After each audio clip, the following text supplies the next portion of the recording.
രാഷ്ട്രപതി ദ്രൗപദി മുർമു ഇന്ന് തിരുവനന്തപുരത്ത്. നാവിക അഭ്യാസ പ്രകടനം വൈകിട്ട്. രാഷ്ട്രപതി ദ്രൗപദി മുർമു ഇന്ന് കേരളത്തിലെത്തും. തിരുവനന്തപുരം ശംഖുമുഖത്ത് നടക്കുന്ന നാവികസേനാ ദിനാഘോഷങ്ങളിൽ പങ്കെടുക്കാനാണ് രാഷ്ട്രപതി എത്തുന്നത്. രാവിലെ തിരുവനന്തപുരം വിമാനത്താവളത്തിലെത്തുന്ന രാഷ്ട്രപതിയെ ഗവർണർ രാജേന്ദ്ര വിശ്വനാഥ് അർലേക്കറുടെ നേതൃത്വത്തിൽ സ്വീകരിക്കും.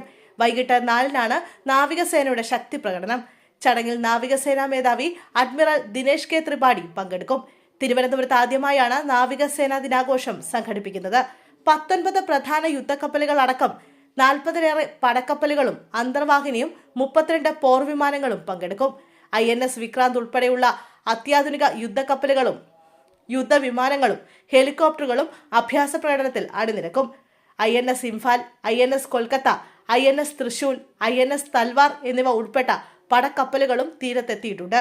പായ്ക്കപ്പലുകളായ INS തരങ്കിണി, INS സുദർശിനി എന്നിവയും ശക്തി പ്രകടനത്തിന്റെ ഭാഗമാകും. 9,000 പേർക്ക് പാസ് മുഖേന പ്രവേശനമുണ്ടാകും. തീരമേഖലയിൽ 100,000-ഓളം പേർക്ക് അഭ്യാസ പ്രകടനം കാണാം. രാഷ്ട്രപതിയുടെ സന്ദർശനത്തോടനുബന്ധിച്ച് തിരുവനന്തപുരത്ത് കർശന സുരക്ഷ ഏർപ്പെടുത്തിയിട്ടുണ്ട്. പരിപാടിക്ക് ശേഷം 7:45 ലോക് ഭവനിലേക്ക് പോകുന്ന രാഷ്ട്രപതി അവിടെ താമസിക്കും.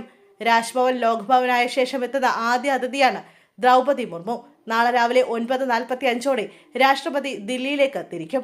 നാവികസേനാ ദിനാഘോഷത്തിനായുള്ള ഒരുക്കങ്ങളെല്ലാം പൂർത്തിയായി. ഇന്നലെ അഭ്യാസ പ്രകടനത്തിന്റെ ഫൈനൽ റിഹേഴ്സലും നടന്നിരുന്നു.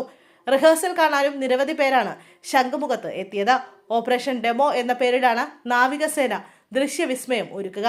അഭ്യാസ പ്രകടനങ്ങൾ കാണാൻ KSRTC ബജറ്റ് ടൂറിസം സെൽ വിവിധ ജില്ലകളിൽ നിന്ന് പ്രത്യേക യാത്ര സംഘടിപ്പിക്കുന്നുണ്ട്.